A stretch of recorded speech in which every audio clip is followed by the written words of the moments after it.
Question of the day: what is your favorite travel game? Now by that I don't mean the bingo version or the magnetic version of checkers that you used to flip down and play, or you picked up at someone's garage sale, yard sale.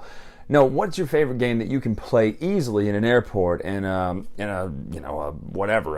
you could play side by side in a subway or something like that. What is your favorite game that allows you to travel with it and play with it at the same time? Because today we're taking a look at a sequel of sorts of a game called Tiny Ninjas. This is Tiny Ninjas Heroes. I did the review for Tiny Ninjas originally.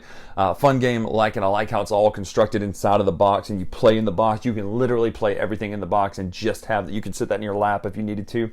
So we're looking at Tiny Ninjas Heroes today. No, you don't need the original. This one plays standalone, but this one adds some hero elements. It adds some other things, some different items, and let's take a look how it plays right now. Come back up, talk final thoughts.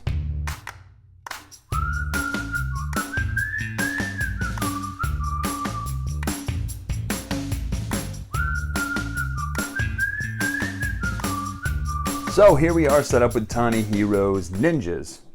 So here we are set up with Tiny Ninjas Heroes. Now, the difference is you get a major hero here, and we've got our heroes, our ninjas and heroes listed here. We're playing Turtle versus Monkey. This is Turtle, this is Monkey.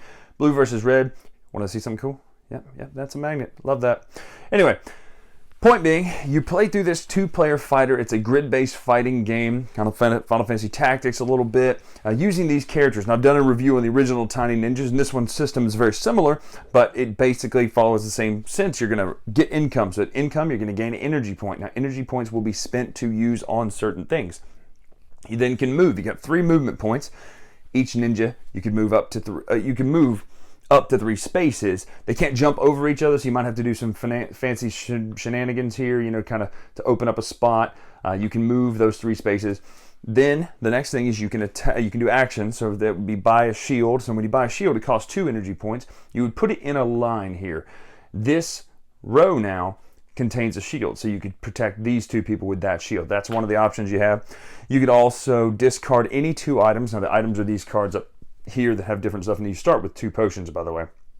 They heal 1 health, but if you start with these items up here that are options, you can throw these, you can do these different things, all sorts of stuff. Not to mention the Dragonfire expansion over there has some more items, but anyway, you can discard the items, 2 of them, to gain an energy point, which energy points obviously you can be used for buying shields. You can use an item or a potion, or you can activate a support ability. Certain support abilities will happen on here on your characters, so just know that those are things that you can look for. They usually have the star beside them, so we're looking for the star ability right here. So support trade spaces with an ally. So boom, poof, you could switch like this if you wanted to during there. Then the attack happens. You can activate a single attack ability. So those are things like these in the swords listed here. You'll see them. That's a defense ability, attack ability with the sword.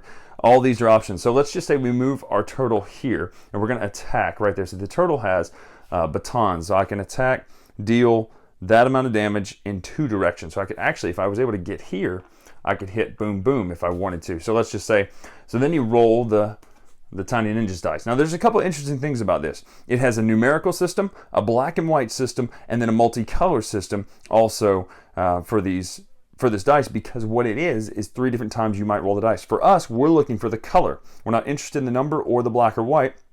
We're interested in the 3 colors here of orange, green, or purple. We'll roll that. So we've got orange, which means we do 1 damage in 2 different directions. So boom, boom. They would take the damage, so this would drop down to a 1, and then we continue on with the turn. It also, and that's all that does. Then you can defend, so they could literally defend if we attack. They could use a shield, or they could activate their defend ability. So let's just say the panda was the one that was attacked. The panda could activate by spending an energy, defend an ally being attacked in a space adjacent to the panda, deal the damage to the panda instead. So he takes that damage, soaks it instead of them taking the damage. That's what's going to happen. You're going to do this over and over, back and forth, until someone destroys or defeats the other opponent's enemies. Now let's take a look at some of the different items really quick, and we'll take a look at some of the other abilities and what the other heroes are, hence the name. So you've got things like energy shard, gain an energy point, gain a shield, gain 2 MP movement points is what that means. You've got this add 1 damage to your next attack. It shows you if you're playing in solo mode, you have to spend 1 energy to use it. You spend 2 energy in a 2-player mode. That's the other interesting thing. The Apocalypse variant is a 1-player solo game in which you're trying to do your best against the Hordes of Apocalypse variants. But like David S. Pumpkin's Apocalypse, that is its own thing.